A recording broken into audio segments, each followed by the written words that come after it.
Hello students, আমি Nitish sir জ্ঞানজ্যোতি coaching সেন্টারের পক্ষ থেকে তোমাদের প্রত্যেককে জানাই আরো একবার স্বাগত।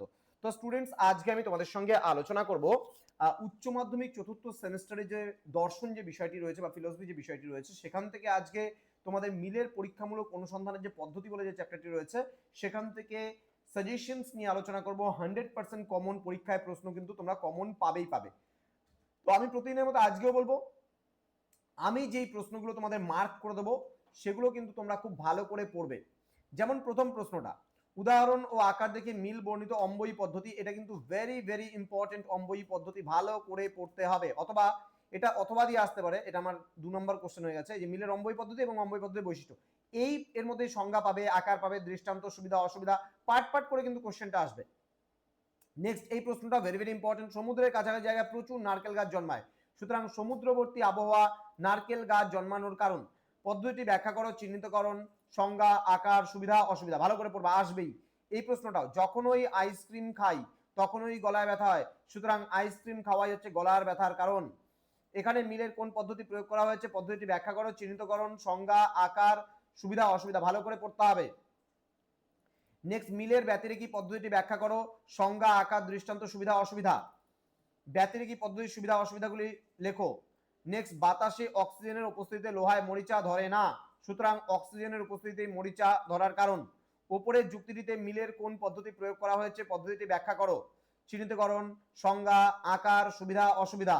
নেক্সট বলছে, একটি বায়ুশূন্য স্থানে কখনো ঘণ্টাধ্বনি শোনা যায় না, সুতরাং বায়ুর উপস্থিতির শব্দ শোনার কারণ। ঠিক আছে, উক্ত দৃষ্টান্তে মিলের কোন পদ্ধতি অনুসরণ করা হয়েছে, পদ্ধতিটি ব্যাখ্যা করো, চিহ্নিতকরণ, সংজ্ঞা, আকার, সুবিধা অসুবিধা, ভালো করে কিন্তু এই প্রশ্নটা পড়তে হবে। অর্থাৎ এখানে প্রত্যেকটা প্রশ্ন হয় লজিক টাইপের আসবে, নাহলে ডাইরেক্টলি প্রশ্ন আসবে। মিলের অম্বয়ী ব্যতিরেকি পদ্ধতি ব্যাখ্যা করো, সংজ্ঞা, আকার, দৃষ্টান্ত, সুবিধা অসুবিধা, ভালো করে পড়বে।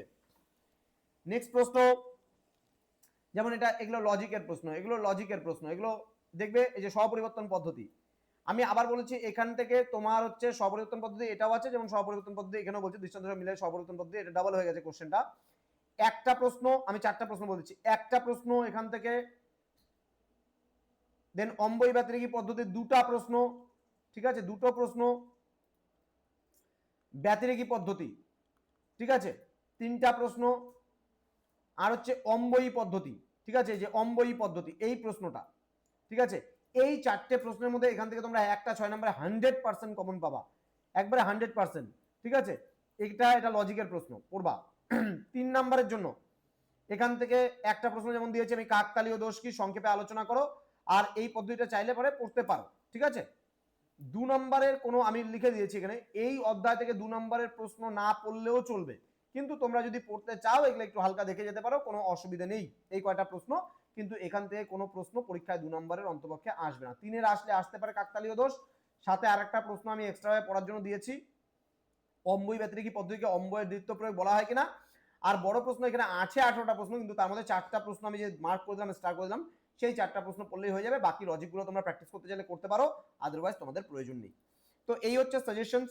তোমাদের সঙ্গে উচ্চ মাধ্যমিক দর্শনের আরেকটা পার্টে ভিডিও আসবে লাস্ট অধ্যায় থেকে, এবং তারপরে আর কোনো ভিডিও তোমাদের আসবে না। দর্শন কিন্তু তোমাদের পুরোপুরি কভার আপ হয়ে যাবে। আমি প্রত্যেকটা অধ্যায়ের যে সাজেশনস আছে তোমাদের করে দিলাম, ইন্ডিভিজুয়ালি করে দিয়েছি, সেগুলো খুব ভালো করে পড়ো, তোমরা 100% কমন পেয়ে যাবে। তো স্টুডেন্ট, দেখা হচ্ছে তোমাদের সঙ্গে খুব তাড়াতাড়ি আরো একটা নতুন ক্লাস নিয়ে। তোমরা প্রত্যেকেই ভালো থেকো, সুস্থ থেকো।